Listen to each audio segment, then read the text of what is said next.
Martin?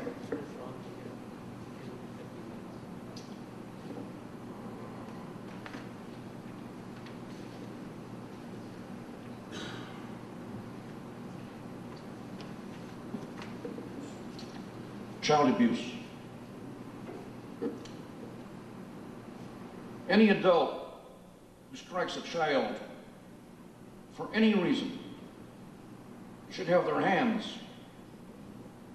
cut off for a few hours.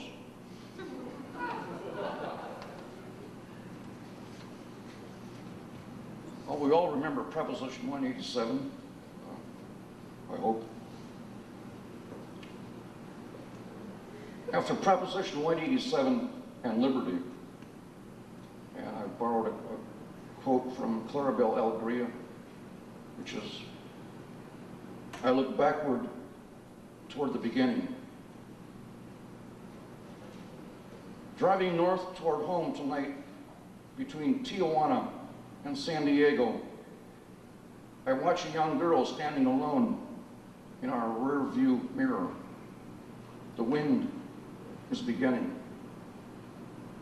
Her right arm's raised, holding a light from a lantern. The light falls to her as to a witness. She is about 12 years old. My family and I left her there. She wouldn't come any farther north. She's waiting to meet her people there. Even without schools and clinics, there's work.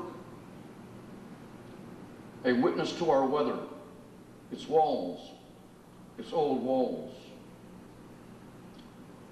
A year ago, her brother was shot to death for climbing that weather. He was 16 years old. Before leaving, she embraced us, giving us a Bible for the ride.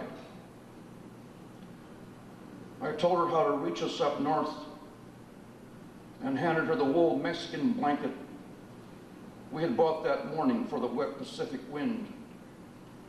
She slipped from the car and began her vigil with the cold tides of sand around her ankles. Was it red clay that stained her sandals? Why did she limp to her place in the road? I put the car in low gear as if the underside was loaded to the freeway. Silence entered our children and stayed there. The glow of the town went dark before us. Water was rising fast in my head. Here was the future of ice. In the mirror, our tired daughter was leaning forward.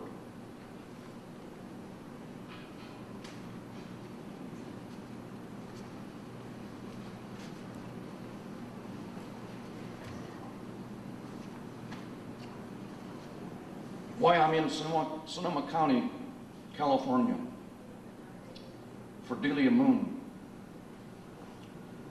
There is one other place. I would walk into Lake Superior again with that boy I left in Michigan, if I could. I never knew his name. He didn't mind. He was from another tribe.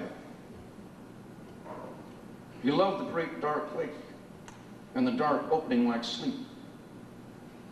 Once we swam all night underwater to Canada. It was a beginning, and then light.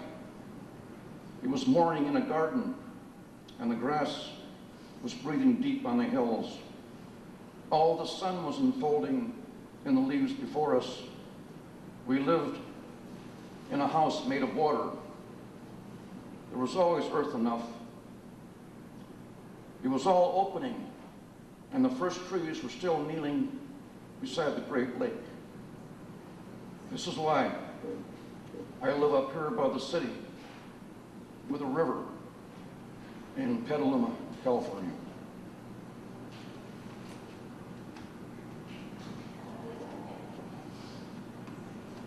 I think I'll just read a couple more.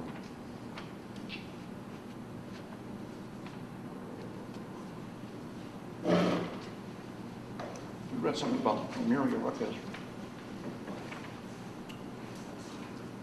Muriel was always an incredible help to me. So, probably the last 20 years of her life, she's just incredibly full-time devoted to Amnesty International. So when Amnesty International won the Nobel Peace Prize in '57, I was helping some people put together this big benefit, and I got a hold of Muriel, and she decided to come out from New York to read that night, to pay tribute to Amnesty International for winning the Nobel Peace Prize. Oath in a railway terminal, coraggio. Amnesty International, that's their key word, which means don't give up hope. We're out here working to free you from prison. Gene.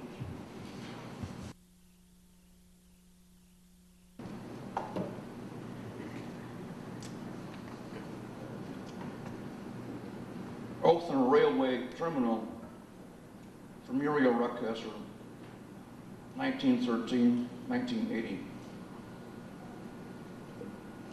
We must live for evil's death, though it is unknown and deeper than light. We must answer it with my arm through your arm in a dark station at 3:10 in the afternoon. We must answer it without today leaving these tracks, the way the blind still open their eyes after sleeping to eat over dead light every day. There are so many prisons inside one steel bar.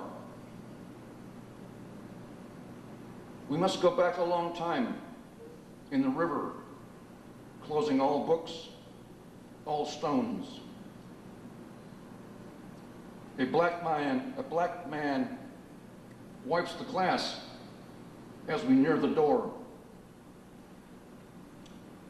Beyond him, a December rain is beginning to kneel in the streets. When it has finished giving, there is only one skin waiting outside to rise with it.